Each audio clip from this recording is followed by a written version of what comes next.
Арбаңыздар, урматтуу айымдар жана мырзалар, урматтуу кесиптештер. Бүгүн биз белгилүү Кыргыздын тарыхчысы мына 70 жашка чыкканына карабастан ошо 25те ээрилип турган өзүбүздүн агабыз Дөөлөтбек Бекишоğlu Сапаралиевдин 70 жылдыгына арналган илимий жыйынга катышып жатабыз. Биз Дөөлөтбек агайыбыз менен сыймыктанабыз жана анын Кыргыз илимине жасаган ар бир салымдарын изилдегенге, аны ачып бергенге өзүбүз дагы далалаттана бермекчибиз.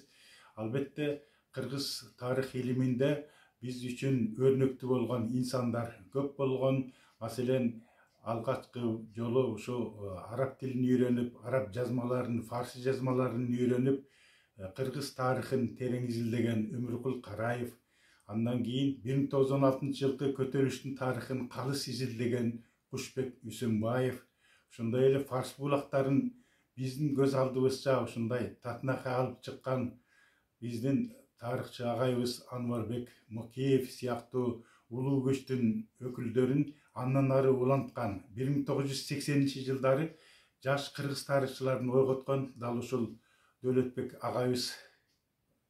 Ал бир кезде ошо Атакенин мөөрүн таап чыгып, Атакенин доорундагы биздин элчибиз Абдрахман Кучак уулун изилдеп, анын сапары менен Санкт-Петербургка, мурдагы Ленинградка чейин барып, ошондой эле ушу орустун архивдик булактарынан биз билбей, таназарга албай жүргөн жаңы абдан көп маалыматтарды алып чыккан.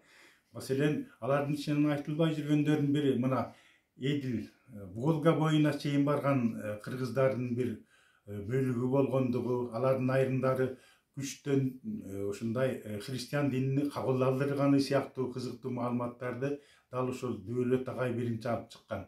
Албетте, Сибирдеги кыргыздардын тарыхын изилдегенде биз ага чейин дагы мыкты изилдөөчүлөр болгондугун билебиз. Бирок биздин муундун ичинен Дөөлөт агайыбыз ошол жаңы маалыматтарды андан ары чубап чыккандыгы менен ушундай бизди сыймыктандырат. Андан тышкары ал булакка, тарыхый фактыга карата мамиле кылыш боюнча дагы өзүнүн жакшы өрнөктүү иштерин жүзөгө ашырып келет. Бир катар тарыхый инсандардын маалыматтарын тактаганга дагы ал жеке салымын кошуп келет. Анын ушул уюштуруучулук жактарын дагы айтсак, маселен, Улуттук Илимдер Академиясында ал тарых жана чыгыштануу институту деген болгон, ошондо жаш тарыхчылардын кеңешин жетектеген. Кийинчерээк биз Дөөлөт агабыз менен дагы бир үзөңгүлөш болуп калдык. Кыргызстан жаш тарыхчылар жамааты деген уюмду негиздегенде ал дагы жакшы иштиктүү катышып, анын 1-2 жыл жетекчиси да болуп берди.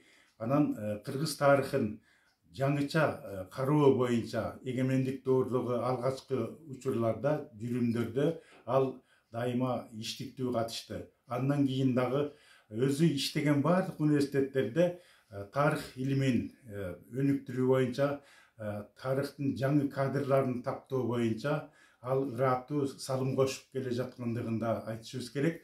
Бүгүнкү той бул 70 жылдык.